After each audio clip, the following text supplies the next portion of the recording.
Now, what a timeline of a game on Saturday. Longhorns up 14-7, 12:41 to go second quarter, off to a good start finally. And then it was all Mississippi State. The second and third quarters dominated by the Bulldogs, 31-14 into the third quarter. Then it was 38-21. But from then on out, from 11-19 to the fourth, when the Longhorns had under, according to the ESPN predictor model, whatever, they had like a 2% chance to win the game, or under 2%. Unbelievable. They scored 24 straight points, essentially, to win in overtime, 45-38. And it was all phases. When we talk about an all-phase win, you could argue that maybe Oklahoma to this point has been their best all-phase win once they started to stop getting penalties in the first half, but they were better in the second half. This was their best three-phase stretch of a game all season, obviously, to come back, because the defense that had been leaky, to say the least, without Michael Taff and tired, I think, from that was apparent that he was gone. Yeah, the communication in the back end, we know how important Michael is to that.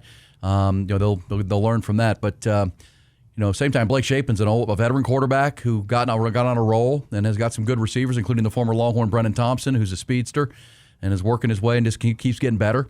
So, they took advantage of Texas, but when it mattered most, this is why I say earlier, but you can point fingers and, what the heck happened in the second and third quarter, but when it mattered most, when it was critical, the offense played great.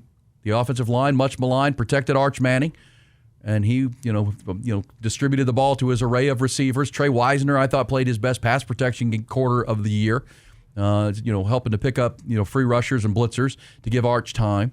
Connor Stroh was in because of an injury, and all of a sudden he's replacing Nick Brooks because he came in to replace DJ Campbell early. Then DJ came back, and they left Stroh in at left guard and let Nick Brooks sit down, and that was when the comeback came and the better protection was happening with Connor Robertson and Trevor Gooseby.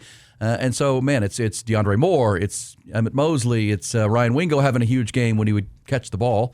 But it was all phases. Then, of course, the defense held them on 3 consecutive drives to, I think the total was 9 plays.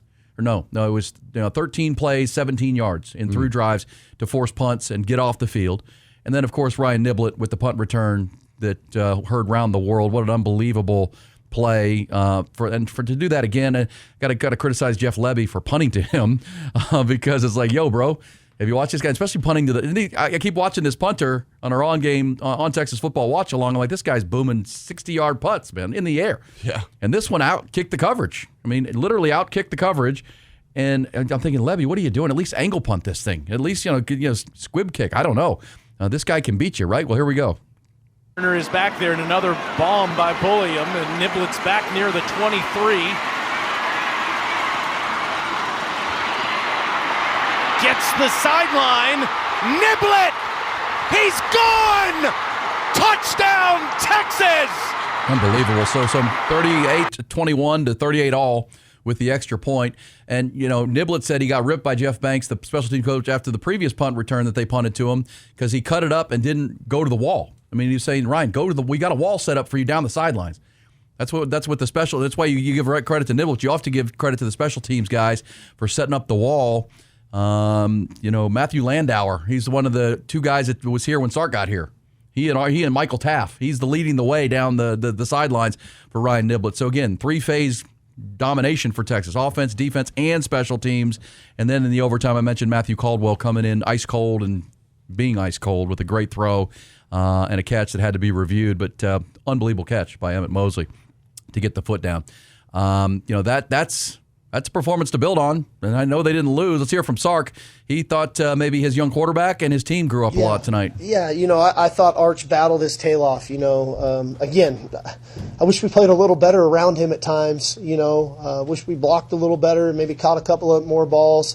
But man, he's a warrior. And he battles, he competes, he takes hits, he gets back up, he stands in the midst of fire and continues to throw. And I think he grew up a lot tonight.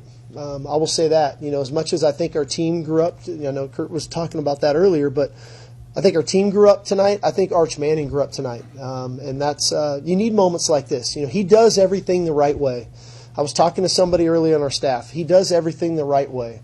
And people that do things the right way, sooner or later the tide turns for you. Right? He's not trying to do more or different, or he's not hanging his head. He just keeps working. And I think the work ethic, showed itself there in the fourth quarter. All All right. I will also say this for Sark. Sark, there were two occasions in the second half when Mississippi State was taking control of the game and your defense was tired. We talked about them being tired after the 90 snaps they played against Kentucky and went to overtime last week. And it started to take its toll. I mean, Sark, said he was going to bring a different offense. There were 2 or 3 occasions in the game where it was 3rd and 2, and he wouldn't hand it to his running back. And, Arch would get sacked. It's like, just hand it to a running back. Especially there was one drive coming off they were still on their own end, where Trey Wisner had an 8-yard run on first down. Yeah. Well, did we remember the Oklahoma game where you can just lean into the run game here and let these guys fire off? So Sark still has known some of what went on play calling wise in my mind in the second and third quarter, but the fourth quarter was total team effort. I mean, total team effort. It's what Colin Simmons was talking about. We are a team. We got there. I mean, the defense who struggled needed the offense in this game to bring them back and not lose the game. Special teams been great for the last month. And again, 3-1 in the first month, 3-1 in the second. You're 6-2. Everything is still in front of you. And finally, after 6 weeks away, you get to come home and play a home football game. Yeah. And you have 3 of the next 4 at home. And this team is maybe, Sark said, did the quarterback grow up? Was that comeback you needed? Can they build on that and go into this? Because it would have been a really ugly week, obviously, with what went on with Sark on Saturday with the Diana Rossini report. And then had they not come back and won that game, they did, though. They did. And that's executing your best in critical moments is starting to become a little bit of a fingerprint of this team, which is fun to watch. Yeah, welcome to the SEC. I think a lot of people would criticize the fact that Texas got the Kentuckys and Mississippi States of the world, but both were on the road. As you mentioned, they've been away for weeks from DKR. This is the 4th time that, and our Sark talked about this in his presser, 4th time that they've had to stay in a hotel that wasn't their team hotel at here in Austin game prior. I mean, they've had to travel for everything, including Dallas. So I think the fact that, there's probably some fatigue there. That's moments where they get closer and closer with each other. I was just super impressed with a lot of the play from Arch. That one throw on the 35-yard line, 14 minutes left to Wingo. Oh. I mean, him getting out of the pressure. And obviously, Wingo's wide open. What a great game. He had one bad drop, but what a great game from Ryan Wingo. He really emerged in this had a one. couple, but either way. Well, he did. Yeah, he had a few, but there were some bad drops. But he just was making plays. That's the explosive Ryan Wingo they've been looking for. That's what we've been looking for. And, Emmett Mosley, too, with some great grabs. Well, they've got weapons. I mean, we talked about maybe they don't. Well, we saw it on display. And I'll also say Mississippi State, I think, they remind me of Texas under Sark in year 2, where they don't have a lot of depth. That's why they can't finish these games off, right? They had Tennessee a lead in overtime. The Florida game, they did win the Arizona State game. You see how they can win a game like that. Now, they're 0-4 in SEC play. It's been tough opponents, but they're a that's why I say team. Sark's team in year 2. A good quarterback. If you remember Sark's team in year 2 with Bijan and company, they build leads and then they lose because they don't hold have it depth. down. Right. They just because Texas can rotate guys, and so they're fresher in the fourth quarter. Right. Mississippi State not there yet, and I do think that had an impact. But look, no apologies. Get out of there with a win. As for the apology, Sark was asked about the Diana Rossini report that came out right on time. However, it was done. Diana Rossini with a small blurb and a longer story about NFL news that she's hearing on News and Notes segment at theathletic.com on Saturday made the national because they put it in the Athletic for clickbaits. Put the tweet out. Steve Sarkisian is feeling around in the NFL, essentially, is what the tweet said. And Sark was asked about that after the game by my friend C.J. Vogel. And I'll say again, C.J., I don't have his question here, but he asked pretty point blank, will you address the Diana Rossini report? And he said, are you interested in NFL jobs? Is how he finished his question. It's been a very pointed question. And here was Sark's full answer. I'd love to touch on this, so bear with me for a second, because it really pisses me off that one person can make a report that in turn the entire media sports world runs with as factual. To the point of my agency and my agents have to put a statement out that they never have done. Historically, CAA, Jimmy Sexton, and Ed Manowitz have never do that. But I had to do that to protect my locker room and my team. And I thought it was absolutely ridiculous. I thought it was completely unprofessional of that person to put that report out. And the fact that everybody ran with it is borderline embarrassing for the media. And I respect what you guys do. I really do, and everybody else. But the fact that everybody ran that as truth is really embarrassing. Okay, so I've got a small circle when I make decisions on what I do and what I don't do, and nobody would speak on my behalf without me knowing. And so where that report came from, I'd love to talk to that person because it's absolutely ridiculous. I'd love. All right, so there's Sark. That's what it's at. As I said on Saturday at our pregame show, Minute I saw that at 9:07 on Saturday morning, I started getting on the phones with people I've been, sources for a long time. And when I got back, as I said, from the highest point was somebody I know close was on a text chain or talking to somebody at the very highest level of Texas who responded to a text and a question about it and said, his agent is stirring the pot, essentially, was the response. So, Sark's agent then came out with his own. But again, this is straight out of the Jimmy Sexton playbook. If Sark's under pressure from big money donors at Texas to give up play calling duties and hire an offensive coordinator, he doesn't want to. This is to me, and again, this is just my opinion. Sark can yell at me too if he wants, but I do know in the last couple of weeks, Oklahoma game kind of dissipated, but the Kentucky game, it was all back full. That Sark, be the CEO, hire an offensive coordinator. I don't believe Sark wants to do that. Certainly not right now, because there are some at the high levels pushing for him to give it up now, which he's not going to do. Was this a message from his agent? Hey, because the agent can play both sides of this thing, and he needed that. And I said to you when we first started talking about this on Saturday, trust me how this is going to go. Sark, there's going to be a strong denial because Bobby Burton at On Texas Football immediately about noon actually had a story that said, his source close to the Sark camp said no truth to that. Zero truth to that was the quote. So immediate adamant denial, which you have to do. We got a locker room full of players that are about to play a football game. And then the agent comes out with the same. The CAA statement said the following. Any reports regarding communications with coaching opportunities in the NFL teams are patently false, wildly inaccurate. Sark is solely focused on coaching the University of Texas football team. Agreed. That's from Jimmy Sexton and his assistant, Ed Marinowitz.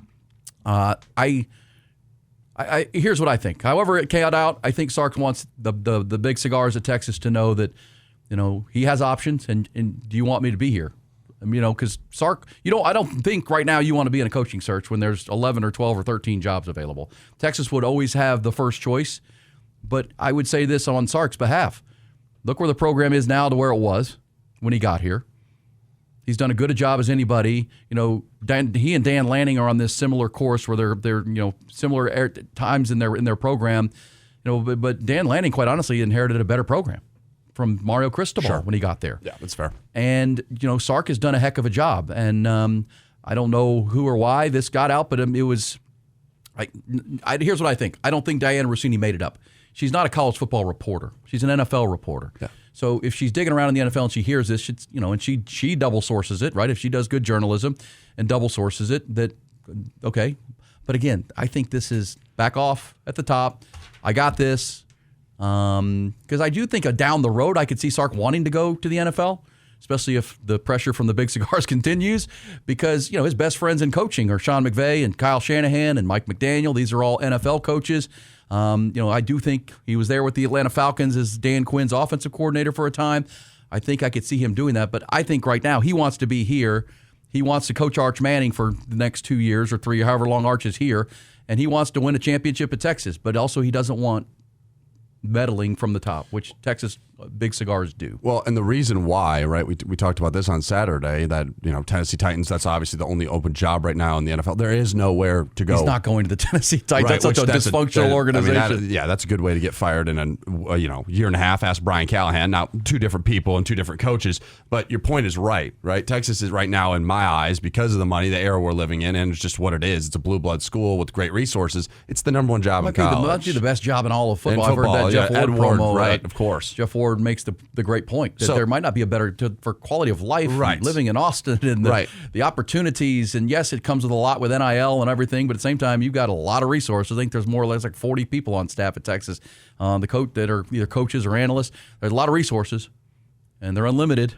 But as we get into November, because this game is legit the 1st of November against Vanderbilt, I can kind of see why Sark, although the offense has had some questions, doesn't want meddling from the cigars. Hey, bring in an offense coordinator. Who? Who are we bringing in now? Right? And so I kind of get it from his perspective. Now, again, I'm not saying he put this out, but I think someone close to him did. It's not out of osmosis. Yeah. The thing played out from 9:07 until the Jimmy Sexton, exactly how.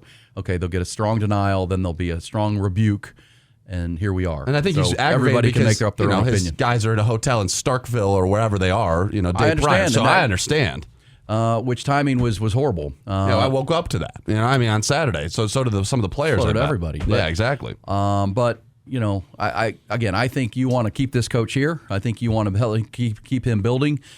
He brings a lot to the table. And again, his program right now is as stable as any in the country, not named Georgia or Ohio State. Because and I think Dan Lanning's on a similar track. There's a lot of programs that are good programs that are completely unstable right now. And even though it is the number one job to get in college, you don't want to be involved in this coaching carousel. It's going to be slim pickings. Texas fans know more than any. You can hire what you think is a can't miss, and it's not. Yeah. Sark is a proven, known commodity. Does he perfect? No. But can you win championships with this coach? I believe so. Yeah.